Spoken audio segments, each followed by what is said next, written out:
estratégia do dia. O podcast original da Bloomberg Linha. Gente, eu tenho uma pergunta muito séria pra vocês. O que o governo brasileiro e o Davi Brito têm em comum? Presta atenção. De um lado nós temos o Brasil, que tenta acalmar os investidores em meio à pressão por gastos, e do outro temos um ex-BBB que falou calma calabreso durante uma briga. Alan, aonde você quer chegar? Você deve estar pensando agora. A equipe econômica do país quer controlar os danos para mostrar para o mercado que o governo vai cumprir as regras do arcabouço fiscal. E isso bem agora que o presidente Lula começou a aumentar os gastos sociais. O Davi é o governo, o calma calabreso é o controle de danos e os investidores são o rapaz que recebeu o calma calabreso lá. Eu não assisti o Big Brother, tá? Eu já tô arrependido dessa analogia e por favor não deixe o RH ouvir que eu comparei o governo brasileiro com o Davi do Big Brother. Bom, vamos entender por que a preocupação com o fiscal aumentou na semana passada e como isso impacta a nossa querida economia.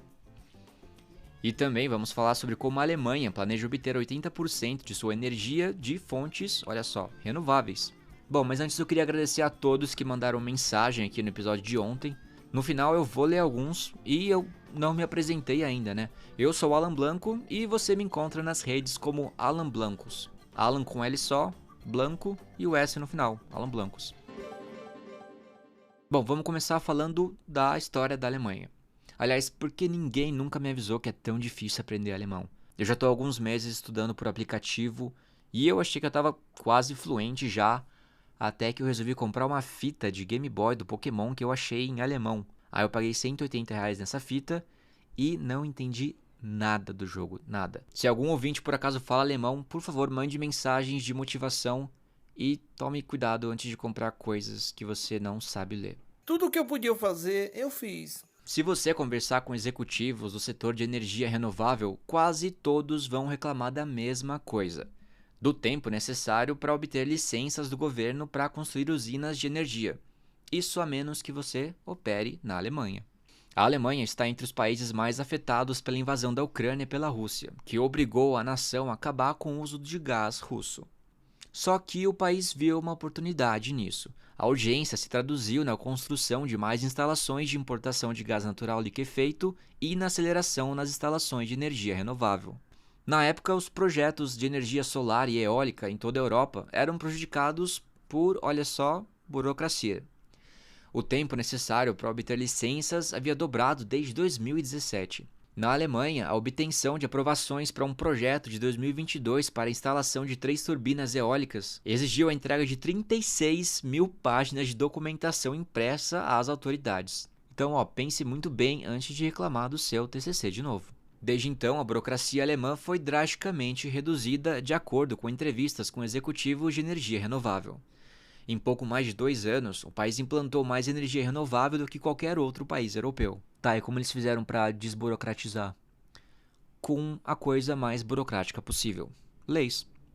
Uma lei designou o projeto de energia limpa como um interesse público primordial, que serve à segurança do país. Outra exigia que os estados alemães alocassem cerca de 2% de suas terras para turbinas eólicas. Outras emendas reduziram o número de estudos ambientais necessários para apenas um e simplificaram o processo anterior de planejamento de rede com 2 vias, eliminando o envolvimento de toda uma agência. E agora a Alemanha pretende obter 80% de sua eletricidade de fontes renováveis até 2030. Isso significa que o país precisa implantar muito mais energia solar e eólica. As reformas realizadas até agora ajudaram especialmente a implantação de energia solar. Bom, de volta lá ao nosso cenário meio bizarro do Davi Brito. Bom, lembra lá que a equipe econômica busca fazer um controle de danos para garantir ao mercado que o governo vai sim cumprir as regras do arcabouço fiscal, mesmo com o presidente Lula começando a aumentar os gastos sociais. O que diabos é arcabouço fiscal?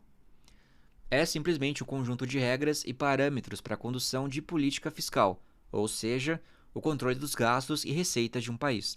Isso se chama assim porque arcabouço significa esqueleto ou alicerce, que remete à sustentação de normas que vão, na teoria, garantir o bom funcionamento da política fiscal brasileira. E por que não colocar um nome mais simples e acessível? Eu não sei. Bom, para o governo cumprir essas regras é importante para garantir credibilidade e previsibilidade para a economia e para o financiamento dos serviços públicos como saúde, educação e segurança. E isso é importante agora porque o mercado tem manifestado preocupação crescente com as perspectivas fiscais do país. E quando isso acontece, vêm as reações. A moeda está afundando e o mercado espera vários aumentos das taxas de juros enquanto as projeções de inflação se deterioram.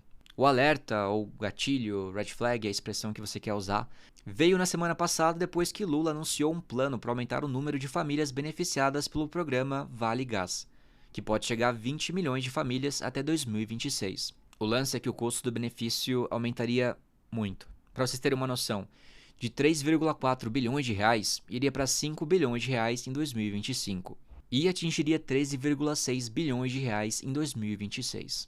Outra preocupação vem do projeto de lei orçamentária de 2025.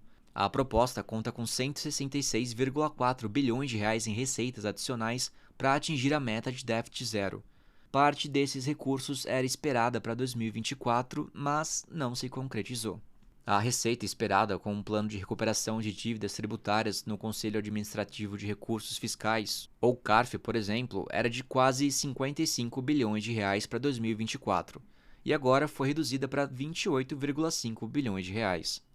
Mas calma que aparentemente o governo tem sim cartas na manga e a equipe econômica prevê ainda arrecadar 30 bilhões de reais por meio da negociação de dívidas com as 10 maiores empresas do Brasil, bem como 10 bilhões de reais em concessões que estavam previstas para este ano, mas também não aconteceram. Embora o presidente Lula venha dizendo que vai agir com responsabilidade fiscal, ele continua desafiando as preocupações dos investidores com seus planos de gastos. A preocupação com as políticas de gastos de Lula ajudou a tornar o real a moeda com pior desempenho nos mercados emergentes este ano, e o dólar sobe mais de 14% em 2024. Vamos aqui ver os comentários de vocês. Vinícius Fantasia. Uou, que sobrenome, Fantasia. Ele diz, achei curto, né? Bora encher essa linguiça aí, Alan. Bom, relativo, né, Vinícius? Porque eu vi gente também falando que gosta desse formato um pouco mais curto. Então, bom, boa pergunta. O que vocês acham? Deixa aqui na caixa de mensagens se vocês preferem episódios com mais de 15 minutos ou esses com 8, 7. Eu não sei quanto tempo vai ter mas esses episódios um pouco menores. Amabile Melo diz, tio Alan, seja oficialmente bem-vindo ao cargo de apresentador e fofoqueiro econômico do podcast. De feedback, amo os episódios curtinhos assim, e de resto, aproveita e conta pra gente qual a tua era preferida da Taylor, pra gente ficar sabendo. Gratidão. Joinha. Eu preciso de mais um dia pra responder essa pergunta. Eu preciso estudar sobre Taylor Swift pra saber. Vocês têm sugestão de por onde começar? Devo ouvir a discografia em ordem cronológica? Tem alguma ordem específica, tipo os filmes de Star Wars? João Pedro Santana diz, qual era o seu nick no Rabu? Será que a gente já jogou juntos? Já trocamos mobs? Tantas dúvidas. Meu nick no Rabu era bem pouco criativo. Era ABS1234. Isadora Ricardo diz, Alan, muito sucesso nessa nova jornada. Parece que eu tô indo estudar fora também, né? Não tô, infelizmente. Mas obrigado pelo comentário. Hannah diz, Alan, pensa muito bem antes de ir para o mestrado, viu? É uma boa ideia. Não fazer um mestrado, mas pensar antes de fazer um mestrado. Tá bom, vou pensar bastante sim. Hilarie diz... Hilarie mesmo? Bom, ela diz, ai que bom que o Alan é tão bem-humorado quanto a Ana. Não ia aguentar um podcast de economia em Faria Limês. Obrigado pelo comentário, Hilarie. Obrigado.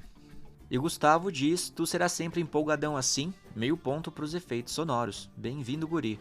Traz carne pra nós fazer Gostrognok-off. Que bom que você gostou dos efeitos sonoros. Eu desejo tudo de bom pra você, Gustavo. Um big beijo. E é isso, gente. Muito obrigado por ouvirem esse episódio. Eu confesso que eu ainda tô pensando na comparação com o Davi Brito. Pra vocês que não sabem, meus chefes são todos de outros países da América Latina. E eu tenho certeza que se eles ouvirem esse episódio, eles vão me chamar e vão falar, Alan, eu escutei o podcast muy bien, pero ¿por qué calma calabreso? E para isso só vou poder responder, eu não sei.